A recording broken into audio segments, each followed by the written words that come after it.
A carta de Paulo aos Romanos. Hoje estamos aí vivendo a palavra de Romanos no capítulo de número 11. Romanos, capítulo de número 11.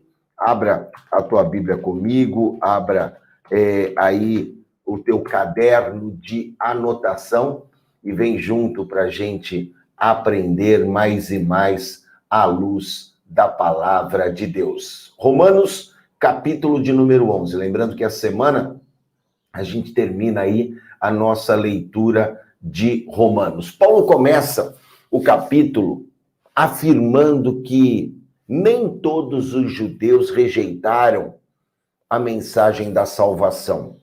É muito curioso, muito interessante justamente essa colocação de Paulo. Paulo, ele nesse capítulo, ele conclui o seu chamamento, o seu convite, o seu apelo, eu poderia dizer assim. Eu nem gosto de usar muito a palavra apelo, que apelo parece que é para uma coisa ruim ou desesperadora.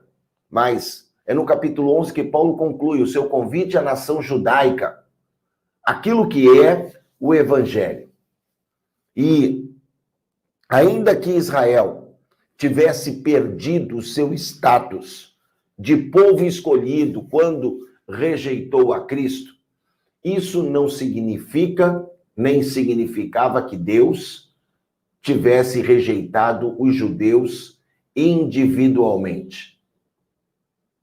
Os judeus, como nação, rejeitaram o Cristo, mas Deus não rejeitou os judeus individualmente. E aqui, no capítulo de número 11, que Paulo fala sobre isso também, que havia judeus que eram fiéis, como o próprio Paulo, que era judeu da tribo de Benjamim, como os discípulos de Cristo Jesus, Pedro, Tiago, João, Barnabé, esses também eram judeus e eram fiéis.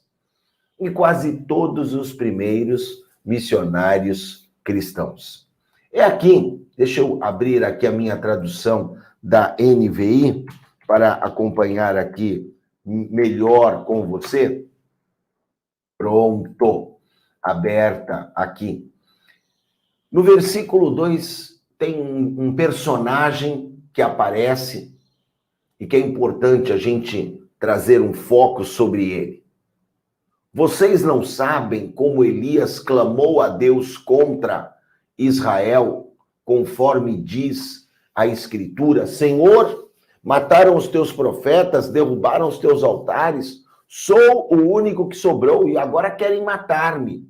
E qual foi a resposta divina? Reservei para mim 7.000 homens que não dobraram os joelhos diante de Baal. Ora, Elias achava que ele era o único, e Paulo cita esse exemplo. A resposta de Deus foi: ainda tem muita gente que verá a minha salvação. E no versículo 5, Paulo declara: também hoje há um remanescente escolhido pela graça e não pelas obras. Pela graça e não pelas obras. E se fosse pelas obras, a graça já não seria graça. Paulo cita aqui Elias, esse grande reformista que desafiou o reino do norte, que era a nação de Israel, reino do norte, Judá, reino do sul. Ele desafia o reino do norte a arrepender-se. E você pode, lá no primeiro livro dos Reis, no capítulo 17 em diante, do 17, 18 e 19, encontrar a história do profeta Elias. Deus havia escolhido os judeus para formarem o povo pelo qual o mundo encontraria a salvação. Mas entenda uma coisa, isso não quer dizer que toda a nação judaica seria salva. Apenas aqueles que permanecessem fiéis a Deus, esses seriam considerados os salvos, os verdadeiros judeus. Eu e você não somos judeus. Nós não somos salvos porque fazemos parte de uma família, ou fazemos parte de uma nação, de um povo, ou de uma religião. Nós somos salvos pela graça do Senhor. Eu não dependo de homem ou de status social para ser salvo. Eu dependo daquilo que é a graça de Deus, o amor do Senhor. Porque mesmo sendo judeu, todos carecem da graça de Deus, ou judeus ou gentios, porque todos nós pecamos. Como é insondável a riqueza e o conhecimento de Deus.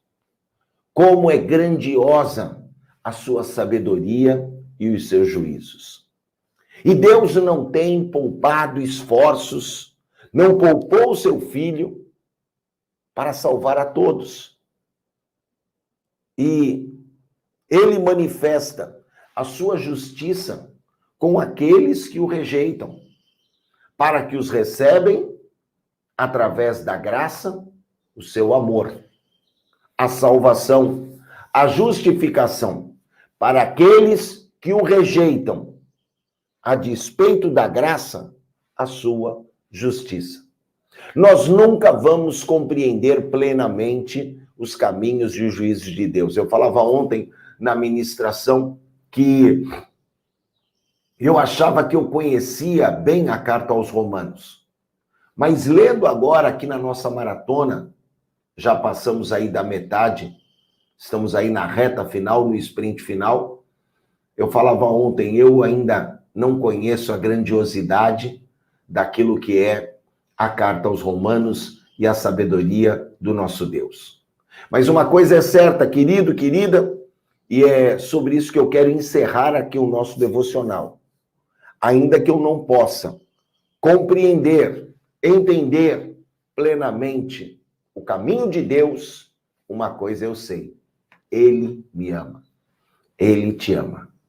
E nós podemos confiar nele plenamente. Medite nisso e viva bem.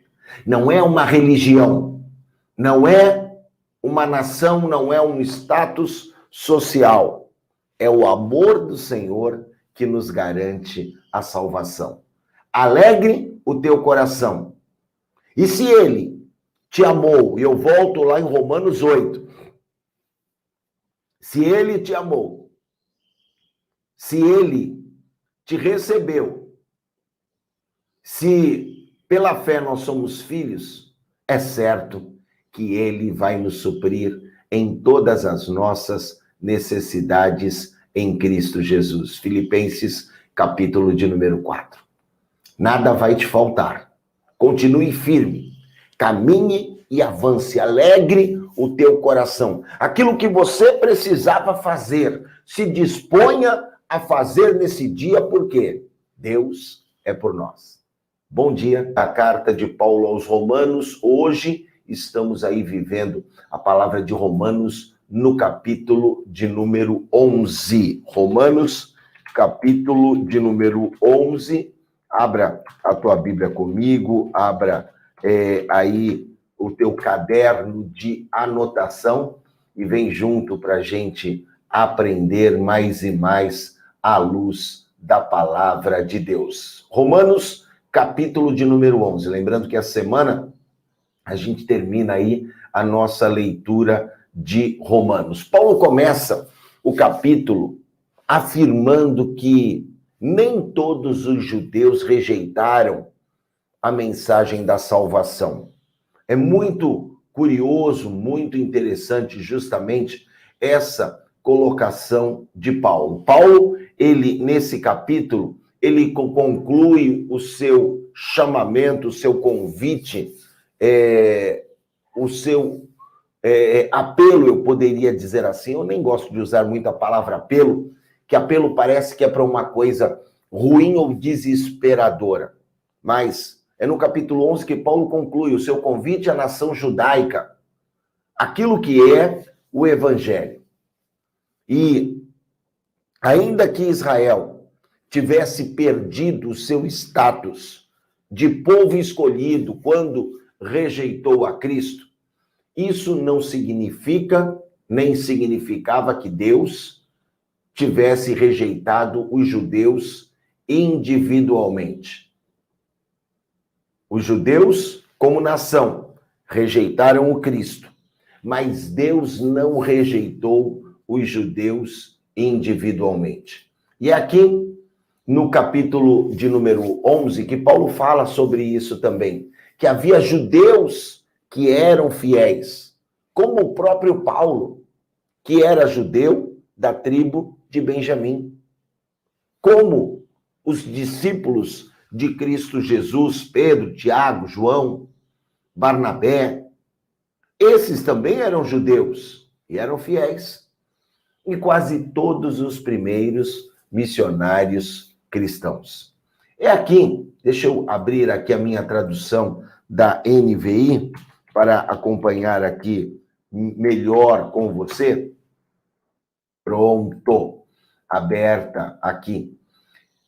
No versículo 2 tem um personagem que aparece e que é importante a gente trazer um foco sobre ele. Vocês não sabem como Elias clamou a Deus contra Israel, conforme diz a Escritura: Senhor, mataram os teus profetas, derrubaram os teus altares, sou o único que sobrou e agora querem matar-me. E qual foi a resposta divina? Reservei para mim 7.000 homens que não dobraram os joelhos diante de Baal.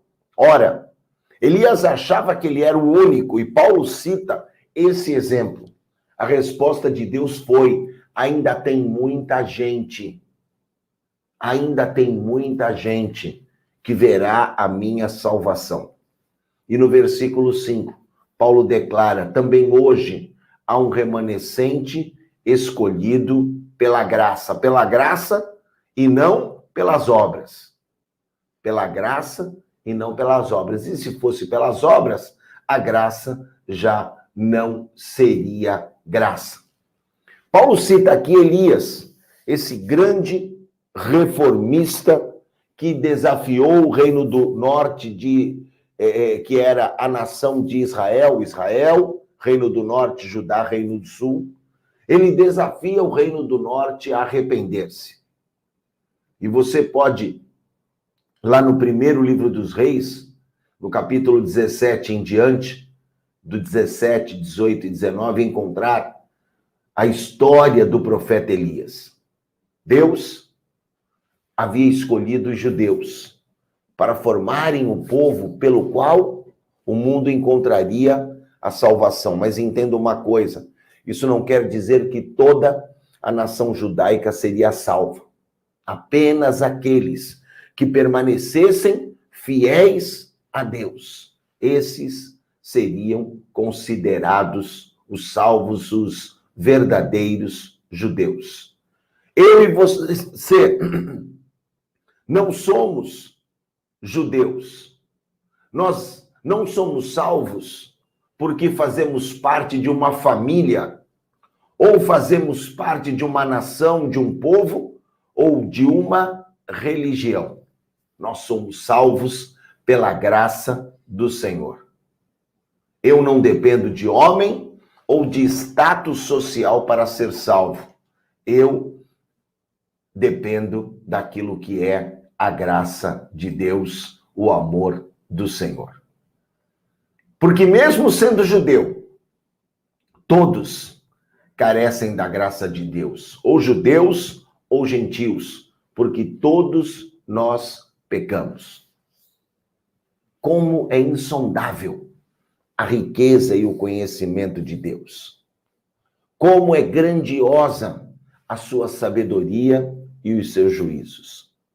E Deus não tem poupado esforços, não poupou seu Filho para salvar a todos. E ele manifesta a sua justiça com aqueles que o rejeitam, para que os recebem através da graça o seu amor, a salvação, a justificação para aqueles que o rejeitam, a despeito da graça, a sua justiça. Nós nunca vamos compreender plenamente os caminhos e os juízos de Deus. Eu falava ontem na ministração que eu achava que eu conhecia bem a carta aos Romanos. Mas lendo agora aqui na nossa maratona, já passamos aí da metade, estamos aí na reta final, no sprint final. Eu falava ontem, eu ainda não conheço a grandiosidade daquilo que é a carta aos Romanos e a sabedoria do nosso Deus. Mas uma coisa é certa, querido, querida, e é sobre isso que eu quero encerrar aqui o nosso devocional. Ainda que eu não possa compreender, entender plenamente o caminho de Deus, uma coisa eu sei, Ele me ama, Ele te ama. E nós podemos confiar nele plenamente. Medite nisso e viva bem. Não é uma religião, não é uma nação, não é um status social. É o amor do Senhor que nos garante a salvação. Alegre o teu coração. E se ele te amou, e eu volto lá em Romanos 8, se ele te amou, se ele te recebeu, se pela fé nós somos filhos, é certo que ele vai nos suprir em todas as nossas necessidades em Cristo Jesus. Filipenses, capítulo de número 4. Nada vai te faltar. Continue firme, caminhe e avance, alegre o teu coração. Aquilo que você precisava fazer, se disponha a fazer nesse dia, porque Deus é por nós. Bom dia.